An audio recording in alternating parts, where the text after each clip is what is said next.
Praise తెలాడండి. ప్రభు అయిన యేసుక్రీస్తు నామములో మీకు అందరికీ ఉదయకాలపు శుభాభివందనాలు తెలియజేస్తున్నాం. మరొకసారి కూడా మన యొక్క దేవుని సన్నిధి, సర్వలోకనాథుని కల్వరి సన్నిధి అనే కుటుంబంలోకి మిమ్మల్ని ప్రేమపూర్వకంగా ఆహ్వానిస్తున్నాం. చాలా రోజులు అవుతుంది మీతో మాట్లాడబట్టి, కానీ ఎప్పుడు కూడా మన చర్చ్ నేమ్ అనేది మీతో ఎప్పుడు పంచుకోలేదు. సర్వలోకనాథుని కల్వరి సన్నిధి అనేది ప్రభువు మనకిచ్చినటువంటి ఒక అద్భుతమైనటువంటి ప్రత్యక్షత దర్శనంతో కూడినటువంటి చర్చ్ నేమ్ అన్నమాట. చర్చ్ పేరును గురించి కూడా మనము కొన్ని సందర్భాల్లో మాట్లాడుకుందాం. దాని గురించి సర్వలోకనాథుని సన్నిధి అని ఎన్ని మార్లు బైబిల్ గ్రంథం రాసి ఉందో కూడా మనం చూద్దాము. దేవుడు వాక్యానుసారమైనటువంటి పరిచర్యను, పేరును అన్నిటిని కూడా తాను నడిపిస్తున్నారు. మనిషి నడిచినప్పుడు కొంత సమయం నడవగలరు, ప్రభు చేపట్టి నడిపించినప్పుడు మనం ఎల్లకాలం నడవగలము. కాబట్టి ఈ ఛానల్లో ముఖ్యంగా మనం అందరం కలిసి వాక్యం ధ్యానిస్తున్నాము. చెప్తున్న వాళ్ళు గొప్ప, వింటున్న వాళ్ళు చిన్న అని కాదు, కానీ అందరం కలిసి దేవుని వాక్య సన్నిధిలో ప్రతిరోజు కూడా లేఖన భాగాన్ని పైకి ఎత్తిపట్టి దాని ద్వారా కలిగే ఆశీర్వాదం మనం పొందుకుందాం.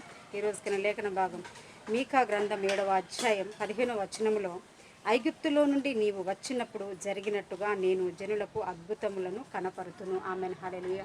ఎవరైతే దేవుణ్ణి సేవిస్తున్నారో ప్రజలు, ఐగుప్తులో నుండి ప్రజలు వచ్చినప్పుడు మోషే గారి కోసం, తన ప్రజల కోసం ప్రభు ఎన్నో అద్భుతాలు చేశారు. మొట్టమొదటిగా 10 అద్భుతాలు చేశారు. 10 తెగుళ్ళు ఐగుప్తీలకైతే 10 అద్భుతాలు దేవుని యొక్క పిల్లలకి, ఇశ్రాయేల్ ప్రజలకి.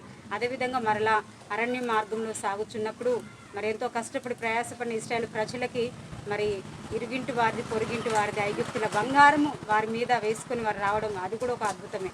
ఆ తర్వాత అరణ్యంలో నడుస్తున్నప్పుడు ఆకలి కొనగా దేవుడు పూరేలను కురిపించాడు. మొట్టమొదటిగా మన్నాను కురిపించాడు, ఆ తర్వాత పూరేలను కురిపించాడు.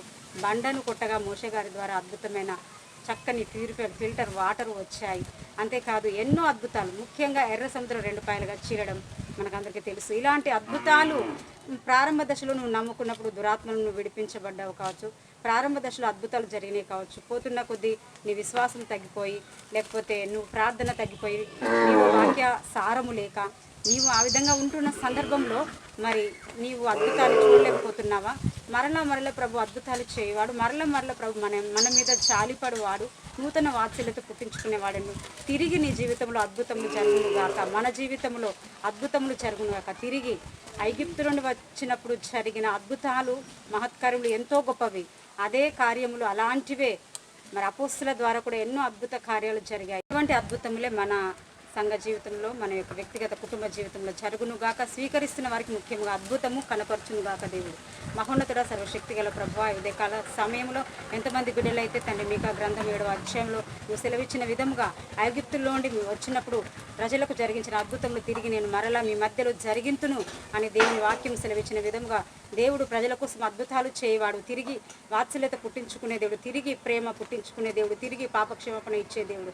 అలాంటి అద్భుతాలు జరిగించి బిడ్డల జీవితంలో అనారోగ్యంతో ఉన్నవారిని స్వస్థపరచండి, హాస్పిటల్లో ఉన్నవారిని స్వస్థపరచండి. ఎవరైనా తమ యొక్క బిడ్డలు ప్రభువా తండ్రి తను ఎలాంటి పరిస్థితి గుండా వెళ్ళుచున్నా కూడా మీరు విడుదల ఇచ్చే అద్భుతం జరిగించే దేవుడు తండ్రి. ఇదిగో ప్రభా, సాతానుకు, శత్రువుకు వణుకు పుట్టించే 10 తెగుళ్ళు పుట్టించి ఐగుప్తులో ఉన్నటువంటి ఇశ్రాయేలు ప్రజల కోసం 10 అద్భుతాలు చేసిన దేవుడు ఈరోజు మా యొక్క అందరి జీవితంలో కూడా అద్భుతాలు జరుగును గాక. ఎవరైతే నూతన ప్రయత్నాలు చేస్తూ ఉంటారో ఇదిగో గృహాలు కట్టుకోవడం కావచ్చు, గృహ ప్రతిష్టలు కావచ్చు, మందిరాలు కట్టుకోవడం కావచ్చు, లేకపోతే ఇంటర్వ్యూస్కి వెళ్ళడం కావచ్చు, స్టడీస్లో అయ్యా తండ్రి స్తోత్రం చెల్లిస్తున్నాము నాయన, ఎగ్జామ్స్ రాయడం కావచ్చు, అన్ని విషయాలు బిడ్డల కృప తోడుగా ఉంచి నడిపించి మహిమ తెచ్చుకోమని, దీవెనలతో తృప్తిపరిచి తండ్రిగా మీరు నడిపించి పరిపాలన